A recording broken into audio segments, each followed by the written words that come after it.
અને સ્કોલરશિપ સાથે મળી ગયું. હવે જવું કેવી રીતે? મેં પ્રભુને પ્રાર્થના કરી ત્યારે મને આ વચન પ્રભુએ આપેલું, જે દૂતે મરિયમને આપેલું. એ 37 કલમમાં લખ્યું છે, કેમ કે દેવ પાસેથી આવેલું કોઈ પણ વચન પરાક્રમ વગરનું નહીં થશે. દેવ પાસેથી આવેલું વચન કોઈ પણ વચન એ પરાક્રમ વગરનું નહીં થશે. જ્યારે પ્રભુ કહે છે હું મદદ કરીશ, એ પરાત્પરનું પરાક્રમ આવે છે અને અશક્યતા શક્ય બને છે.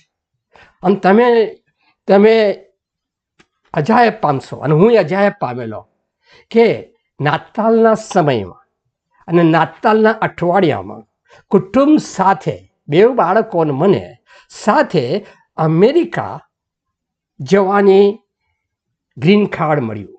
અમે અહીં બધા આવી શક્યા, બધા ભણવા માટે શરૂ કરી શક્યા.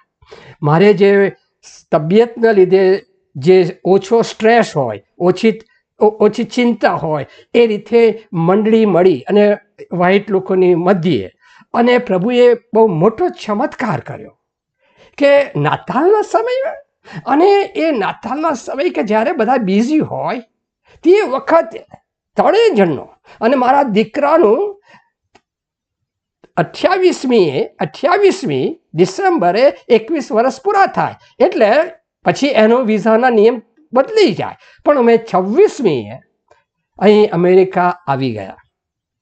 2 દિવસ કે 3 દિવસ પ્રભુ ચમત્કાર કરે છે. આશ્ચર્યજનક અનુભવ પ્રભુ આપે છે. આશ્ચર્યજનક સામર્થ્ય જે પ્રભુ પાસે છે તે આપણાને મદદ કરે છે. એટલે જેમ મેરીને મદદ કરી, એટલે આ જે શાસ્ત્રપાઠ છે એ મારા માટે બહુ અગત્યનો છે. કારણ કે દેવને માટે માણસોને જે અશક્ય છે અને દેવને માટે સર્વ શક્ય છે, એ બાબત મારા જીવનમાં થઈ.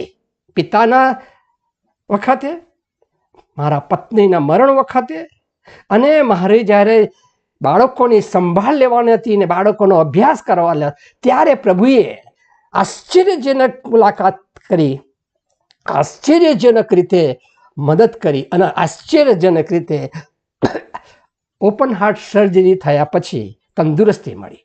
એટલે આ જે બાબત છે એ કે નાતાલના સમયમાં પ્રભુ આશ્ચર્યજનક અનુભવ આપે છે, આશ્ચર્યજનક પ્રભુ મુલાકાત લે છે, અને આશ્ચર્યજનક પરાત્પરનું પરાક્રમ આપણા સંકટ અને એ દૂર કરે છે.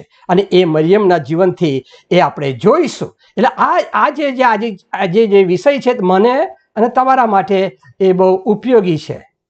હવે આ જે મરિયમની વાર્તા છે, જો તમે લુકની લખેલી સુવાર્તા 1 અધ્યાય 26મીથી આખો જે છેક અંત સુધી જો આપણે જોઈએ તો આ જે ઐતિહાસિક બનાવ બન્યો છે, આ જે મરિયમ જે આપણે પ્રભુ ઈસુની માતા, એ જે શબ્દ છે અહીં અગાડી કે અંગ્રેજીમાં જે વર્જિન કહે છે, અને આપણે કુમારિકા કહીએ છીએ. એટલે એ વ્યક્તિ એ વાસ્તવિક રીતે ઐતિહાસિક છે. એટલે આ જે યુસુફની વાત જે માથીની સુવાર્તામાં છે 1 અધ્યાયમાં 25મી કલમ પછી, એટલે એ જે યુસુફ જે નાઝરેતનો, અને જે આ જે કુટુંબ, એ જે દંતકથા નથી, એ ખરેખર વાસ્તવિક છે. હવે તમે જુઓ છો અહીંયા આગળ historical evidence from the time of Jesus in Galilee. અહીં લખ્યું છે કે Daniel Estrin of Associated Press wrote, Israel is one of the most excavated places on the planet.